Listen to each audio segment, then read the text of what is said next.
Elinizdeki telefonu bir anlığına masaya bırakın. O telefonun içindeki batarya çok büyük ihtimalle Afrika'nın tam ortasında, kalbinde yer alan Kongo'dan geliyor. Çünkü dünyadaki kobalt rezervinin %70'i bu topraklarda. Elektrikli araçlar, laptoplar, telefonlar, yani modern dünyanın akmaya devam etmesi için gereken o küçük ama vazgeçilmez metal parçası büyük oranda tek bir yerden çıkıyor. Kongo dünyanın en zengin topraklarından biri ve Kongo'da yerel halkın gelir ortalaması günde sadece 2 dolar. Çok acımasız bir paradoks ama tesadüf değil. Ve bu paradoksun tam ortasında 1960 yılında bir adam durdu. Bu topraklarda yapılan ilk demokratik seçimle gelmişti göreve, halkının oyuyla. İstediği tek bir şey vardı. Kendi topraklarının zenginliği yine kendi topraklarında yaşayan insanlara kalmalıydı.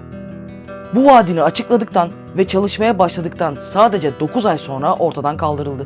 Adı Patrice Lumumba'ydı. Ve onun hikayesi aslında hepimizin hikayesi. Ama bu adamı anlamak için önce bu toprağı anlamak gerekiyor. Ve bu toprakları anlamak için de biraz geriye gitmek gerekiyor.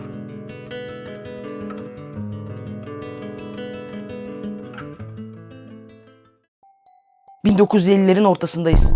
Kongo'nun doğusundaki Stanleyville kentinde bir postane ve o postanenin loş aydınlatmasının altında çalışan gözlüklü, ince, uzun bir genç adam düşünün. Güneş tepedeyken mektupları tasnif ediyor, battığındaysa halkının geleceğine dair yazılar yazıyor. Genç adamın ismi Patrice Lumumba. Sıradan bir adam. Ne aristokrat bir aileden geliyor, ne de arkasında devasa bir kabile desteği var. Ama çok uzun yıllardır ülkesini sömüren Belçikalıların evoli, yani medenileşmiş yerli dediği, okuma yazma bilen, devlet bürokrasisinin en alt basamaklarına kabul edilmiş az sayıdaki Kongolu'dan biri. Peki bu çorak topraklarda medenileşmiş yerli ne demekti? Şöyle anlatayım kısaca. Kongo, yeryüzündeki yüzlerce devlet gibi devlet olarak kabul edilen bir toprak parçası değildi. Belçika Kralı 2. Leopold'un bildiğiniz malıydı, kişisel mülküydü. Bir ulus değildi, şirketti. Kauçuk ve fil dişi elde etmek için milyonlarca insanın zorla çalıştırıldığı, kendisine verilen kotayı dolduramayanların çolak bırakıldığı bir şirketti. Tarihçiler bu dönemde hayatını kaybedenlerin sayısının 10 milyonu aştığını söylüyor. Hayatını kaybeden ve sakat bırakılan milyonlarca insan. Hem de tek bir adamın çıkarları için. Belçika Krallığı kendi krallarından bu şirketi devraldığında da yöntem değişmedi. Sadece sahip değişti. Kongo'nun bakırı, altını, elması ve uranyumu Avrupa'ya akmaya devam etti. Hiroşima'ya atılan atom bombasının uranyumu da bu topraklardan çıkmıştı. İkinci Dünya Savaşı'nın seyrini değiştiren birçok silahın ham maddesi de. Peki Avrupa'ya sağlanan tüm bu zenginliğe karşılık Kongo halkının elinde ne vardı? Kocaman bir hiç. Zorla çalıştırılan, emeği çalınan, açlığa ve yoksulluğa terk edilen bir halk. Düşünsenize, bu halkın içinde üniversite eğitimi alabilmiş insanların sayısı 20'yi bile bulmuyordu. İşte herkesin bildiği anlatı da tam burada başladı. Batı, 2. Dünya Savaşı'ndan sonra yıpranmış Afrika'daki sömürgelerine artık söz geçiremez hale gelmişti ve Kongo'ya da bağımsızlık vermek zorunda kalmıştı. Ama bu sadece işin vitrinine konulan hikayeydi. Gerçekse Kongo halkının içten içe büyüyen öfkesiydi. Ve bu öfkenin sesi üniversite mezunu o medenileşmiş yerliydi. O posta memuru. Kongo halkı sadece kabilelerine karşı bir aidiyet besliyordu. Çünkü bir ulus bilinci kazanmalarına izin verilmemişti.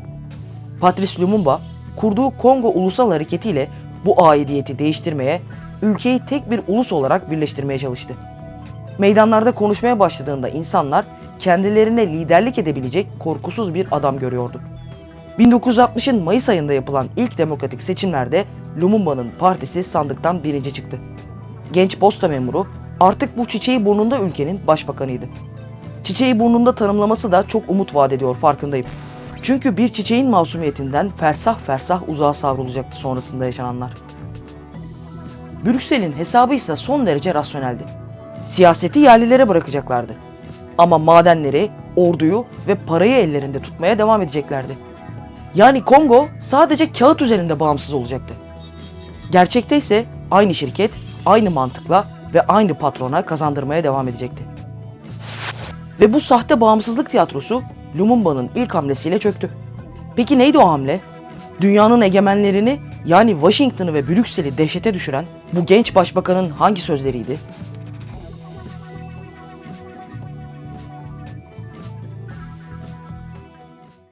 ...30 Haziran 1960. Leopoldville. Yani Kongo'nun bugünkü başkenti Kinshasa. 80 yıllık sömürge düzeninin ardından Kongo bağımsızlığını ilan ediyor. Salonda görkemli bir kalabalık var. Genç Belçika kralı Baudouin kürsüye çıkıyor. Sakin ve kendinden emin bir tonda bahşetmeye, daha doğrusu konuşmaya başlıyor. Kongo'daki 80 yıllık varlıklarını mükemmel sonuçları olan bir medeniyet getirme görevi olarak anlatıyor. Salondaki takım elbiseliler, askeri üniformalılar ve diplomatik protokol başıyla onaylıyor. Her şey planlandığı gibi. Kolonyal kibir sahneden çekilirken bile kendi kirli tiyatrosunu oynamaya devam ediyor. Ama az sonra salondakilerin hiç beklemediği bir şey olacak. Ülkenin yeni başbakanı seçilmesine rağmen adı protokol listesinde yer almayan Patrice Lumumba cebinden notlarını çıkararak kürsüye yürüyor. Mikrofonu sıkıca kavruyor ve salondaki abartılı nezaket ortamı bir anda yok oluyor. "Bize medeniyet getirdiğinizi söylüyorsunuz," diye başlıyor sözlerini. Üstelik kralın gözlerine bakıyor ve sesi hiç titremiyor. Salonda buz gibi bir hava var. Kölelik düzenini anlatıyor Lumumba. Aşağılanmayı anlatıyor. Ve Belçika'nın ata topraklarından çaldıklarını. Diplomatik bir dille yapmıyor bunu. Doğrudan söylüyor. Nezaket maskesi de takmıyor bunu yaparken. Eğilip bükülmüyor.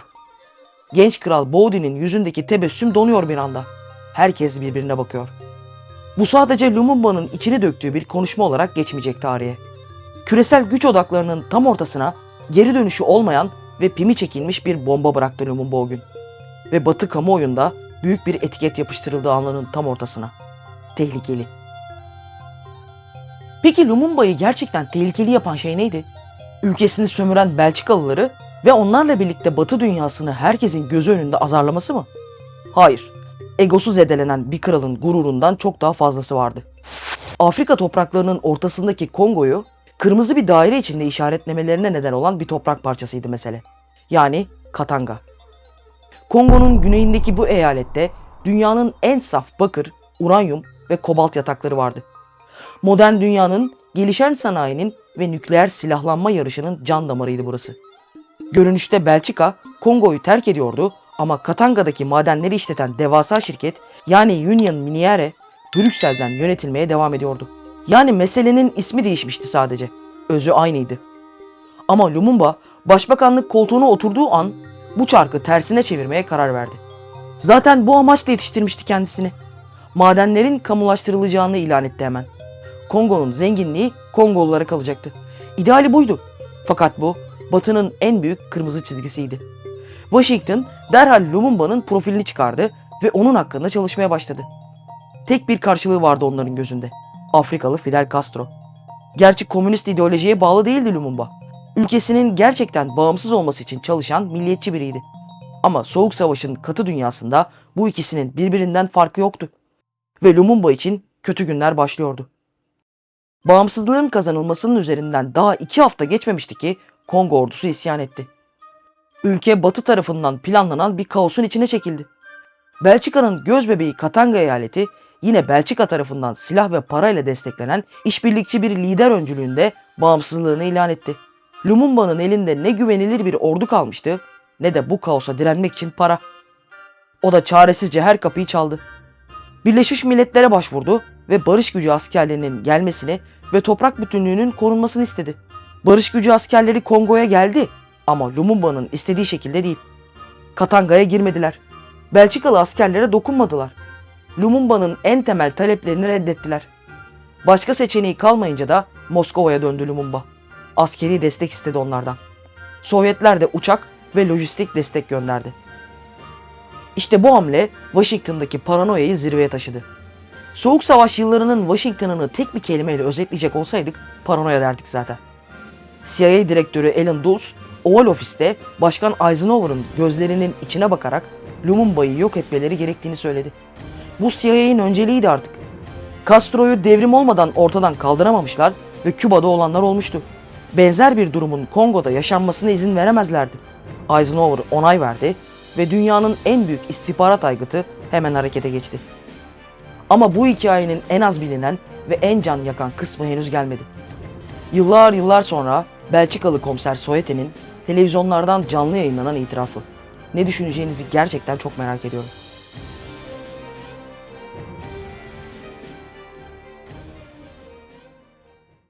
CIA'nin başvurduğu ilk isim Sidney Gottlieb'ti. Kendisini hatırlayanlarınız olabilir. MK Ultra'dan söz ettiğimiz videoda tanımıştık kendisini. CIA'nin insan zihnini kontrol etmek adına yaptığı deneylerde binlerce masumu haberi olmadan kobay olarak kullanan acımasız ve soğukkanlı kimyasal silah uzmanı. Şimdi de Lumumba'yı kimsenin şüphelenmeyeceği bir şekilde ortadan kaldırmakla görevlendirilmişti. Kongo'ya özgü hastalıklara benzeyen bir zehir geliştirdi Gottlieb. Lumumba'nın yiyeceğine ya da diş macununa karıştırılacak ve ölümü doğal görünecekti. Hazırlanan zehir Leopoldville'deki CIA istasyon şefine teslim edildi. Ama plan hiçbir zaman uygulanamadı. Çünkü Lumumba'ya ulaşmak sanıldığından çok daha zordu. Halk arkasındaydı. Binlerce insan meydanları dolduruyordu. Afrika'nın dört bir yanından destek mesajları geliyordu. Yaşanan coşku gerçekti. Ama Batı'nın kurduğu tuzağı bozmaya yetmeyecekti. Çünkü Lumumba'nın sadece halkı vardı. İşleyen kurumları yoktu. Birleşmiş Milletler Barış Gücü askerleri de Kongo'daydı. Görünüşte Lumumba'nın davetiyle gelmişlerdi ama zaman içinde Lumumba'nın hareket alanını fiilen kısıtlamaya başladılar. Başkanlık sarayının etrafını çevirdiler. Dışarı çıkamaz, ziyaretçi kabul edemez, halkıyla kucaklaşamaz hale geldi başbakan. Birleşmiş Milletler onun için bir kalkan değil, kafes oldu. Bağımsızlıktan bu yana ordu da fiilen çökmüştü. Belçikalı subaylar ülkeden ayrılmıştı ama yerlerine eğitimli Kongolu subaylar gelmemişti. Çünkü yıllarca hiçbir Kongolunun orduda ya da ülkenin herhangi bir kurumunda yükselmesine, öne çıkmasına izin verilmemişti. Askeri birlikler komuta zinciri olmadan kendi başlarına hareket eden küçük silahlı gruplara dönüştü bir süre sonra. Yaşanan bu kaos tam da birilerinin istediği şeydi. Ve tam da bu yüzden Lumumba'ya ve Kongo'ya vurulan asıl darbe dışarıdan değil, içeriden geldi. Joseph Mobutu henüz 30 yaşındaydı. Eski bir gazeteci ve Patrice Lumumba'nın en yakın arkadaşlarından biriydi. Onun ricasıyla ordunun başına getirilmiş ve Genelkurmay Başkanı sıfatı verilmişti. Lumumba ona herkesten fazla güveniyordu. Ama Mobutu, Soğuk Savaş'ın rasyonelitesini çok daha erken çözmüştü. Ona göre gerçek güç Brüksel ve Washington'daydı. Ve idealizm bir aptallıktı. Sadece ölüm getirirdi. CIA, Mobutu ile gizliden görüşmelere başladı. Masaya paralar kondu. Vaatler havalarda uçuştu. Mobutu da kendisine sorsanız gerçek bir vatansever olduğundan, birçoklarına göre ise gücün cazibesine kapıldığı için yol arkadaşı ve başbakanı olan Lumumba'nın ölüm fermanını imzaladı. 14 Eylül 1960'ta darbeyle yönetime el koydu. Lumumba kendi elleriyle büyüttüğü askeri güç tarafından başbakanlık konutuna hapsedildi. Telefonları kesildi ve dünya ile bağı koparıldı. Ama kolayca pes edecek ve teslim olacak bir adam değildi. Kasım ayının fırtınalı bir gecesinde yağmurun sesinden faydalanarak kaçmayı başardı. Hedefi kendisine sadık birilerinin hala bulunduğu Stanleyville şehrine ulaşmaktı. Günlerce Kongo'nun balta girmemiş ormanlarında, nehir yataklarında ilerledi. Halk onu gördüğü yerde evinde saklıyor, yemeğini paylaşıyordu. Ama CIA'nin sağladığı lojistik destekle donatılmış olan Mobutu'nun askerleri de her yerde onu arıyordu. Sonunda Kivu'nun nehrini geçmeye çalışırken yakalandı. Bir suçlu gibi elleri arkadan bağlanarak askeri kamyonun kasasına fırlatıldı. Gözlükleri kırılmıştı. Üstü başı çamur içindeydi. Kongo halkının sevgilisi, o görkemli hatip, şimdi yerlerde sürükleniyordu. Bu aşağılanma yetmedi Batı'ya. Onun hala nefes alıyor olması Brüksel ve Washington için büyük bir problemdi. Hapislik yetmeyecekti onu unutturmak için. Kongo halkının zihninde bir ateş yakmıştı çünkü. Parmaklıkların ardından da körükleyebilirdi o ateşi. Daha radikal bir karara ihtiyaç vardı. Lumumba, Kongo'nun başkentine götürülmedi. Ülkesinin bu denli sömürülmesine ve haritada kırmızı ile işaretlenmesine neden olan o madenlerin tam kalbinde, yani Katanga'da bakılacaktı icabına. Can düşmanlarının topraklarında.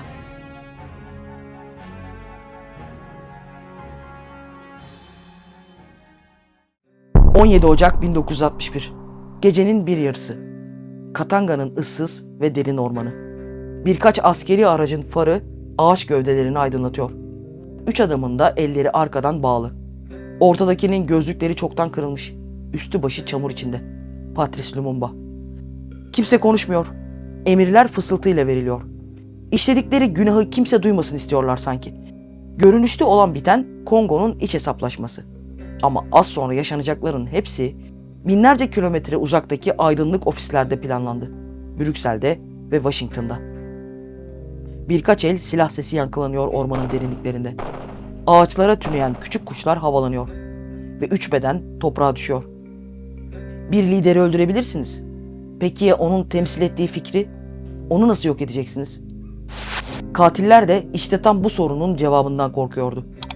Lumumba'nın bir mezarı olması, o mezarın Kongo halkı için bir tapınağa, bir direniş sembolüne dönüşmesi anlamına gelirdi. Bundan eminlerdi. Çünkü halkının üzerinde bıraktığı etki çok büyüktü. Bu yüzden de ertesi sabah tarihin en soğukkanlı kararlarından biri alındı. Belçikalı komiser Gerard Soete ve ekibi cesetleri topraktan çıkardı. Saatler süren bir operasyonun sonunda Lumumba'dan ve 2 arkadaşından fiziksel olarak hiçbir iz kalmamasını sağladılar. Soete yıllar sonra bir televizyon programında o günü anlattı. Cebinden küçük bir şey çıkardı. Lumumba'ya ait olduğunu söylediği altın kaplama bir dişti. Operasyondan geriye kalan tek parça. Bir insanı sadece öldürmek yetmemişti. Onu tarihten, hafızadan, coğrafyadan da silmek zorunda hissetmişlerdi kendilerini. Ama tarih o kadar kolay silinmiyor işte. 2000 yılında Belçika parlamentosu kapsamlı bir soruşturma başlattı. Yıllarca süren resmi inkar taktiği, tanıklar ve arşivlerden çıkan belgeler karşısında yerle bir oldu. Belçika devleti o karanlık sayfayı resmen kabul etmek zorunda kaldı ve özür diledi. Belçikalı yetkililerin sadece gözetlemekle kalmadığı, aktif olarak sürecin içinde yer aldıkları böylece kanıtlandı. 2022'de ise Lumumba'nın ailesine Belçika tarafından o diş iade edildi.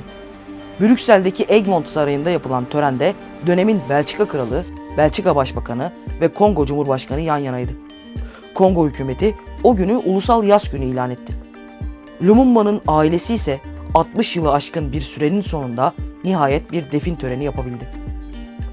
Peki Lumumba'dan sonra Kongo'ya ne oldu? CIA ve Batı desteğiyle koltuğuna oturan Mobutu, 35 yıl boyunca ülkeyi diktatörlükle yönetti. Ülkenin adını Zaire olarak değiştirdi. Tüm kaynakları yabancı şirketlere açtı. Kongo, dünyanın en borçlu, halkı en fakir ama madenleri en zengin ülkelerinden biri haline geldi. Kolonyal güçler istediklerini almıştı.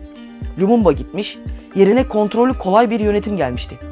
Araçlar değişmişti ama çarklar aynı şekilde dönmeye devam etti.